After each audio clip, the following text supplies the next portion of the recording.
If you want your grant proposal to be accepted, it's very important that you avoid some common grant writing mistakes. Here is a review that you are looking for. Mistake number 1, unclear presentation. So when we talk about unclear presentation, we are speaking about two things: failure to introduce yourself and losing your quote-unquote voice. In other words, your passion. Let's talk about failure to introduce yourself. So it's very important that you state the goals of your organization. Do not assume that the funder knows everything about your group, the needs of the community you serve, and how your program will promote the funder's own mission. See, it's very important to establish a good link between what you want and what the funder wants, right? Because at the end of the day, there has to be this has to be a mutually beneficial relationship. And what about losing your voice? Now, losing your voice means losing your passion. So you start writing a grant proposal, and then you're kind of lethargic. You can't find your voice. And the question is, where is the passion? Where is the passion that started this whole thing in the first place? There has to be something. I mean, you care about a cause, you care about something, you care about a business program, you care about a product or service, you care about a community. You do care about something that actually drove you in the first place to start this grant proposal writing. So where is that passion? I want you to find it back. I want you to find it again. If you have lost it somewhere in the process, it's important to go back to the origins and know exactly why you started it all. Problem number 2, unclear problem and challenge. So that's the mistake number 2. So mistake number 1, unclear presentation. Mistake number 2, unclear problem and challenge. So the issue actually occurs when the problem and narrative is unclear. In other words, the proposal lacks research and preparation. To discuss your problem with clarity, perform a needs assessment. This will provide the needed data to help shape your proposal. Okay, focusing more on deadlines over quality is a grant proposal record. So your framework needs to present a concise and consistent agenda. So what you want to do is you want to avoid unnecessary bluffs and direct your potential funder to the problem, but don't dwell too much on it.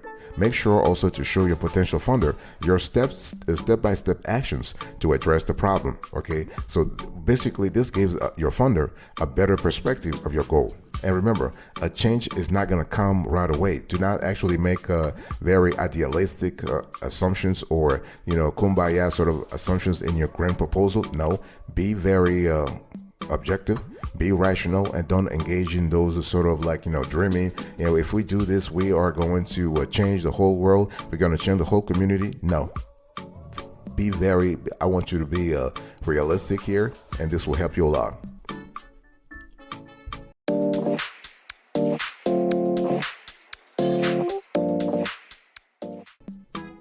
Mistake number 3, unclear goals. By the way, welcome back to the channel. Really appreciate having you here. We are discussing today the top 10 common grant writing mistakes to avoid and unclear goals. Let's talk about unclear goals. What is that? Well, the thing is, when you actually go through your grant proposal, what happens here is that your objectives are not well defined. So this is actually one of the most common grant writing mistakes most organizations and individuals commit. Unclear project objective is one of the main reasons grant proposals fail. Okay, a well-written proposal needs to have a clear goal and a focused plan to meet the set goal. It must provide requirements, information about the budget, details of the program needs, and time required to finish the project. So what I'm trying to say here is that all along your grant proposal, we need to have clear goals and a captivating narrative to reach those goals. So failing to thoroughly research the funder's interest is it's a mistake that a lot of people make when it comes to writing grants. In other words, you need to know exactly what drives the funder. See, the whole thing is the funder is the one who is going to give you the money that you want. So you really need to have a clear idea of what drives them. Okay, each funder has an interest in making grants for a particular purpose, sometimes a very specific purpose. Many grant proposals never have a chance for success because of superficial research. It's not enough to know what the foundation makes. It's like if you're thinking about, let's say you want a grant for education. It's not enough to know that the foundation makes grants for education. The other questions will be, do they support K-12, adult education? Do they specialize in funding organizations working with high poverty schools? The answers to these questions to all these questions can be yours by simply reading all of the foundation's guidelines. So what I'm trying to say here is that those guidelines will provide the level of granularity, the level of detail that you need to write a powerful grant proposal. Okay, so please do not shy away from the research. It's really important. You need to know whom you're dealing with. And see, the thing, another mistake is preaching to the choir. Never assume the founder knows anything about your organization. I just said this before, especially when it comes to describing your capacity to carry out the project for which you are seeking funding. And while you're at it, avoid catchphrases and jargon. I want you to write clear, simple language that actually everybody can understand.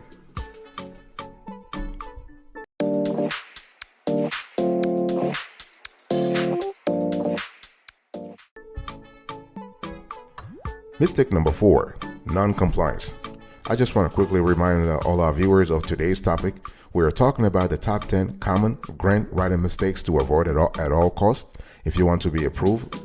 So non-compliance. Now non-compliance, it's very simple, but you will not believe a lot of people who make that mistake. Really, not following simple instructions. So the biggest mistake in grant writing, in our view, based on our research for the last 20 to 25 years, is not following directions. Government agencies, corporations, and foundations receive a lot of grant proposals every single day, and the first one they need to weed out are those who disregard rules. So ignoring instructions guarantees a rejection. This is very important. So not following instructions should be your number one. Actually, we put it number 4 here, but it should be number 1. Okay, this is really important. Now, what I'm trying to say here is that if a funder requires a 3-year budget, for example, create one. If they want you to use paper clips instead of staples, use them. Okay, this is really important. Just follow instructions. Okay, and the thing is, when you think about it, non-compliance also revolves around submitting a proposal late. This is really, in our view, absolutely the most amateurish mistake and so easily avoidable, yet it happens all the time. People don't actually submit their grant proposals by the due date. That's just crazy. Okay, so what I'm trying to say here is what I'm trying to say is that you want to follow instructions, point blank. No questions asked, no discussion at all. Okay, we all understand grant writing is hard, repetitive, and often tedious. Sometimes in our efforts to do everything we need to do to submit a grant proposal, we forget that the foundation we are soliciting funds from has a specific purpose and focus area. Okay, so it's important to remember that when we submit a grant application, a group of human beings, okay, will ultimately read what we wrote. This is important. So your proposal must resonate clearly with what the foundation trustees care about, not just what we care about. And please focus on the deadlines, focus on compliance. They have spent a lot of time, a lot of brainstorming on setting the foundation, on setting the instructions for the grant. Please just follow instructions. Very important. Follow those instructions.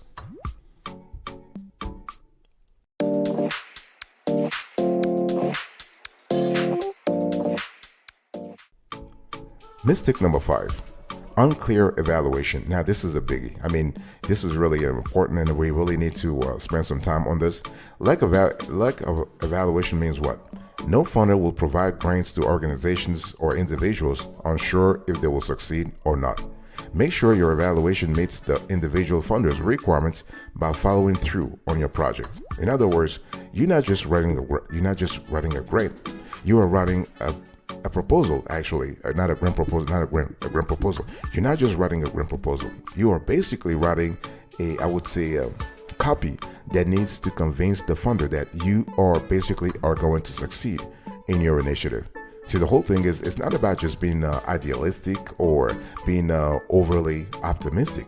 It's about really doing research and grounding that research on the facts. This is really important. So when you write a grant proposal, when you tell the funder, hey, listen, we believe we have a chance to accomplish something spectacular here. We believe we have something extraordinary. You need to actually back up that claim, okay? So unclear evaluation is really important when we talk about the causal relationship of the issue you are trying to fix. Causal means what? Actions, reactions, cause and effect. So basically, there is a problem, and you believe that by actually having the funds to initiate the specific action that you want to initiate, you would actually contribute to solving the problem. And also, when we talk about unclear evaluation, sometimes writing too much can be a problem. Okay, remember, attention spans these days are shortening. So the foundation trustees who review your grant applications are no exceptions. And more foundations are moving the proposal process online, which often means grant portals with restricted word, character, or page count limits. So even if you're not restricted in how much you can write, always aim to keep your language concise and to the point. Very important. At the end of the day, foundations want to know who you are, why you exist, and why your programs and services matter. So cut the fluff and get down to it, okay? And please make sure your evaluation is clear. Again, it's all about being concise and to the point, okay? And don't forget to tell your funder how your specific actions will solve the problem. Will solve the problem big time. Not just, don't be shy in actually quote unquote selling your initiative. You believe in it, you've worked hard at it, you believe it will work. So show that enthusiasm, that passion, and that belief to the funder.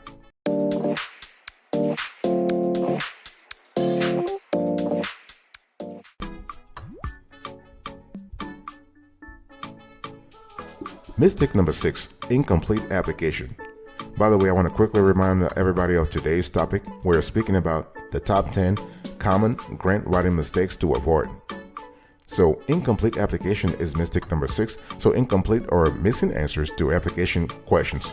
Although it's hard to imagine submitting an unfinished proposal, it's a common problem.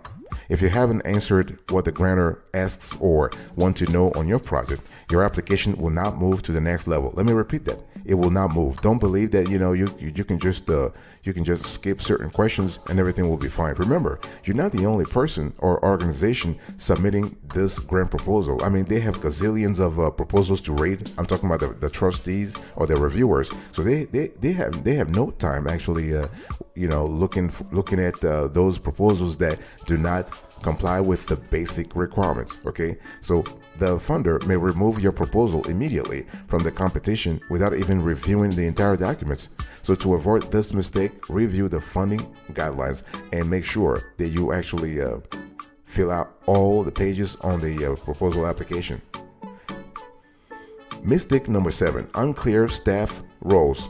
No, unexplained key staff responsibilities and commitment to the project. So each grant program asks for details on key personnel and their tasks, thus including a brief yet strong account of each key staff and his or her contribution is a plus. So this gives your potential funder a more detailed perspective of your commitment to addressing the problem. Okay, chances are you're not the only individual in the group that was going to solve the problem. Even if your grant proposal actually revolves around yourself, chances are your initiative or the things that you are trying to accomplish will involve other people. So please make sure that you are as detailed and as broad as possible. Very important.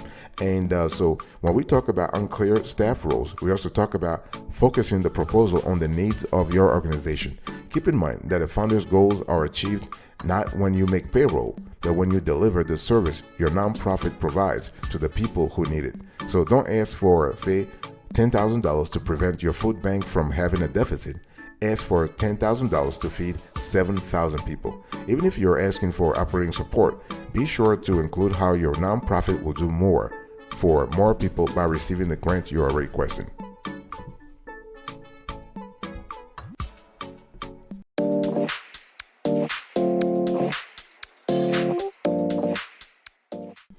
Mistake number 8, sloppy copy.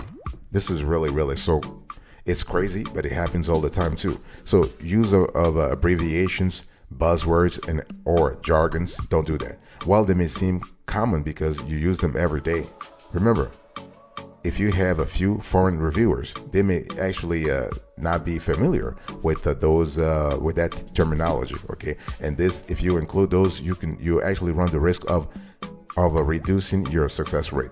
So to avoid this slip, ask a learned but not in your field person to review your narrative. In addition, always write the full meaning of each acronym to actually avoid this blunder. Okay, do not actually write acronyms. based on our experience for the last 20 to 25 years, it's just a lot better to write everything in plain English. So imagine that your grant proposal will be read on national TV to everybody, to the whole country, not just people in your niche or people in your sector. Imagine that you are writing to millions of people. So write in plain English, plain everyday English. And so if you are using buzzwords, if you are using acronyms, please, you want to define those acronyms.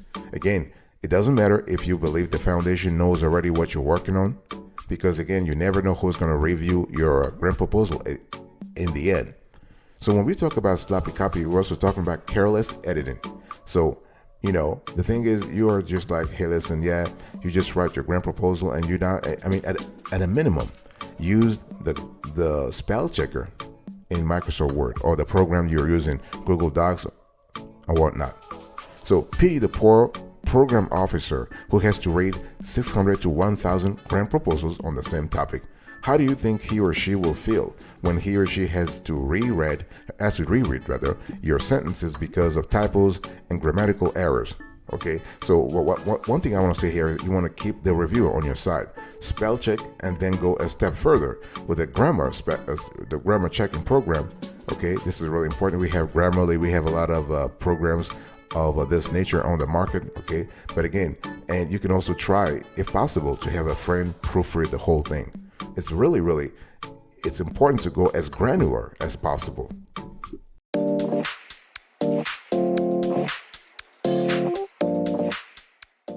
Mistake number 9, fuzzy budget. So you have unsupported budget, unexplained items, and or inaccurate or inflated cost. Well, see, the thing is, presentation of budget plan is exhausting for most grant writers and researchers, especially when the project lacks specific timeline and objectives. Thus, it's best to inquire, to have research beforehand and list the cost of each supply and explain the use of each. This is important. This is really important. When we talk about budgeting in general, we are speaking about making sure that you don't have sloppy budgets. Okay, you may be familiar with 3 or 4 budgets for programs like the one for which you are seeking funding, but the program officer at the funder of the funding organization has seen hundreds, if not thousands, of similar budgets. So he or she will immediately know if your budget is reasonable for your project. Remember, you're not the only one pitching here. You're not the only one actually vying for this limited resources, the limited funding. Okay, so if you have left out a major item, he or she will know, the reviewer will know. And if you have padded the salaries, he or she will know. So the budget that accompanies a grant proposal should be prepared with the same care as the narrative description and match it point to point for point. Very important, okay? So what I want you to do is you want to cut the budget literally, okay? So basically you can start with your initial budget and then you go, in our experience, and when I'm speaking here, I'm basically speaking here on the shoulders of our team members who have been doing this for 20 to 25 years. It's important to have 3 rounds of budget preparation. So you actually have the first round, you have the raw numbers, and then you go through a second round where you actually remove all the unnecessary things. And in the third round, what you do is you want to actually make sure that the budget meets what the funder is looking for in terms of their priorities. Okay, so if you have this 3-round budget writing process or budget preparation process, you are going to succeed. Okay, but it's always important to err on the side of caution. If you don't know anything, if you don't know how much it will cost, whatever, please be sure to err on the side of caution. This is really, really important.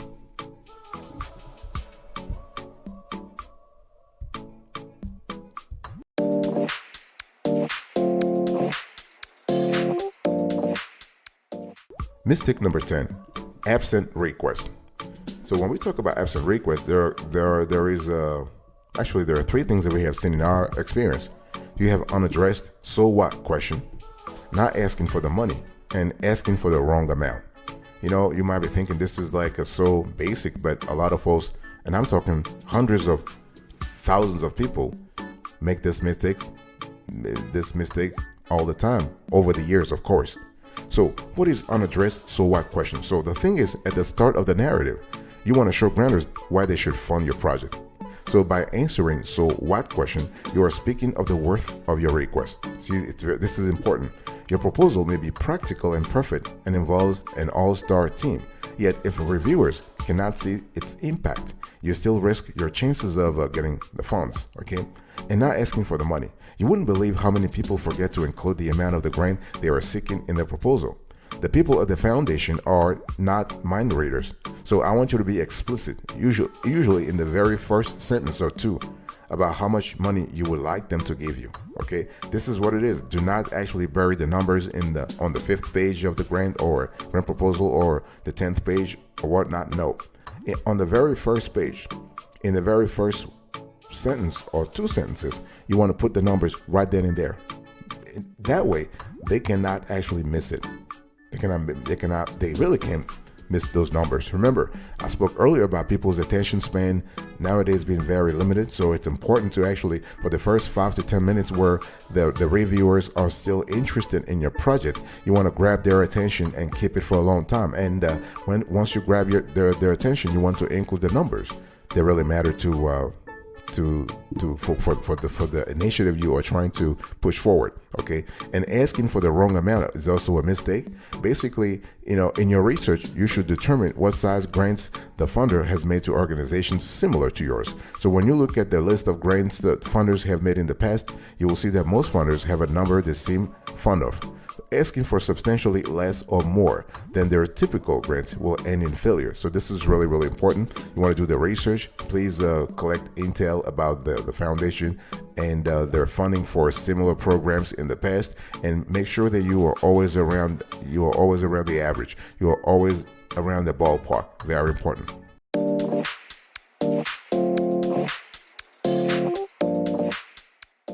Thank you so much for your attention. I really appreciate it. In today's conversation, I was just talking to you about the top 10 common grant writing mistakes to avoid. Number 1, unclear presentation. Number 2, unclear problem or challenge. Number 3, unclear goals. Number 4, non-compliance. Number 5, unclear evaluation. Number 6, incomplete application. Number 7, unclear staff roles. Number 8, sloppy copy. Number 9, fuzzy budget. And number 10, last but not the least, absent request. Thank you so much for your attention. I'll see you another time. Until then, remember, stay marvelous.